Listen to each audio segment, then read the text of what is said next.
प्राचीन भारत के एक समृद्ध राज्य में विक्रमादित्य नामक एक प्रतापी राजा शासन करता था।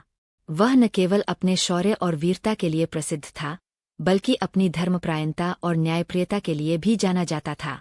जनता उसके शासन से खुश थी और राज्य में सुख शांति का वातावरण था।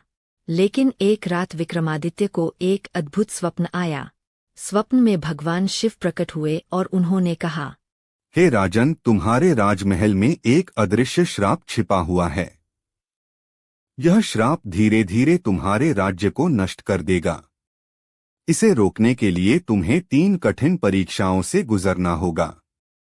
ये परीक्षाएं केवल तुम्हारी शक्ति नहीं, बल्कि तुम्हारे धैर्य, समझ और साहस की परीक्षा भी लेंगी। सुबह उठते ही विक्रमादित्य ने राज्य के विद्वानों और ऋषियों को बुलाया। उन्हें अपना स्वप्न सुनाया। सभी ने माना कि यह भगवान शिव का साक्षात आशीर्वाद है और राजा को परीक्षाओं का सामना करना ही चाहिए। पहली परीक्षा, अग्नि के बीच से गुजरना। भगवान शिव के दिए गए संकेतों के अनुसार पहली परीक्षा अग्नि से जुड़ी थी। विक्रमादित्य को राज्य के जंगलों में स्थित एक प्राचीन अग्निकुंड तक जाना था, जहां से बिना किसी सुरक्षा के उसे गुजरना था। वहां की अग्नि आम नहीं थी, वह इतनी प्रचंड थी कि उसका तापमान किसी के भी प्राण हर सकता था।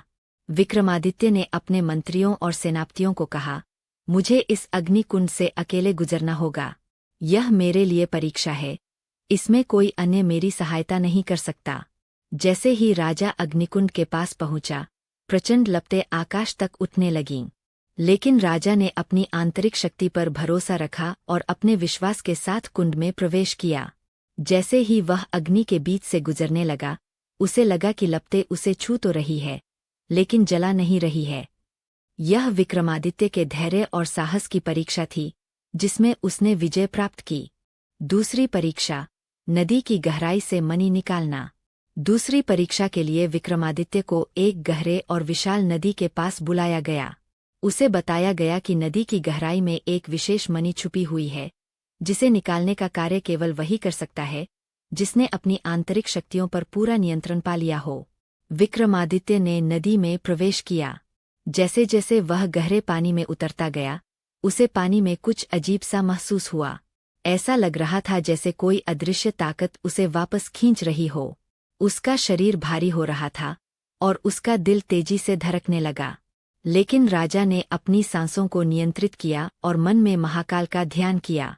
आखिरकार उसने उस मणि को ढूंढ लिया और नदी की गहराई से सुरक्षित बाहर आ गया। लेकिन जब वह मणि को लेकर बाहर आया, तो उसके हाथों में एक अजीब सी कंपन थी, जैसे वह मणि कोई साधारण वस्तु न होकर किसी शक्ति का प्रतीक हो। यह मणि राजा की आस्था और मानसिक संतुलन की परीक्षा थी, जिसमें वह सफल रहा। तीसरी और अंतिम परीक्षा, गुप्त कक्ष का राक्षस। अब विक्रमादित्य को सबसे कठिन परीक्षा का सामना करना था। तीसरी और अंतिम परीक्षा थी राजमहल के गुप्त कक्ष में प्रवेश करना। यह कक्ष सदियों से बंद था और उसमें एक भयंकर राक्षस कैद था। ऐसा माना जाता था कि जो भी इस कक्ष के अंदर प्रवेश करता है, वह जीवित बाहर नहीं आता। रात के अंधकार में राजा विक्रमादित्य ने अकेले गुप्त कक्ष का दरवाजा खोला। अंदर घना अंधकार था और एक अजीब सी सिहरन राजा की रीढ़ की हड्डी में उतर गई।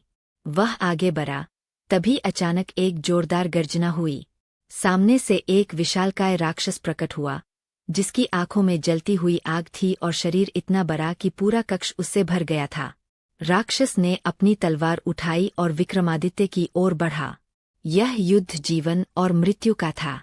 लेकिन राजा ने बिना घबराए अपने धनुष बाण से राक्षस पर निशाना साधा और उसकी आंखों के बीच बाण मार दिया। राक्षस घायल हो गया, लेकिन तुरंत फिर खड़ा हो गया। अब विक्रमादित्य ने एक और तीर चलाया। यह तीर राक्षस के हृदय में लगा और वह जमीन पर गिर पड़ा। तभी राक्षस की आवाज सुनाई दी, मैं महाकाल का सेवक हूँ। मेरे पास शक्ति है, लेकिन मुझे केवल वही हरा सकता है जो स्वयं पर पूर्ण विश्वास और महाकाल के प्रति समर्पण रखता हो। तुमने यह साबित कर दिया है कि तुम सच्चे धर्मात्मा हो। तुम्हारी परीक्षा अब पूरी हो गई है और तुम्हारा राज्य अब सुरक्षित है। अंतिम मोड़, श्राप की समाप्ति। राक्षस ने राजा को बताया कि वह सदियों से इस कक्ष में कैद था और इस श्राप से राज्य को नष्ट करने की शक्ति रखता था। लेकिन महाकाल ने राजा की प्रार्थना सुन ली थी और राजा को इस श्राप को समाप्त करने की शक्ति दी थी। अब जब राजा ने तीनों परीक्षाओं को सफलतापूर्वक पार कर लिया था, तो श्राप का अंत हो चुका था।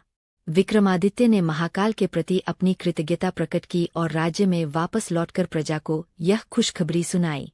राज्य में फिर से समृद्धि और शांति फैल गई। इस प्रकार राजा विक्रमादित्य ने न केवल अपने राज्य को बचाया, बल्कि अपने साहस, धैर्य और विश्वास की मिसाल भी कायम की। सीख: कभी कभी जीवन में आने वाले बड़े संकट हमारे धैर्य, साहस और विश्वास की परीक्षा लेते हैं। लेकिन अगर हम अपने भीतर की शक्ति को पहचानें और बिना डरे उनका सामना करें, तो हम हर बाधा को पार कर सकते हैं।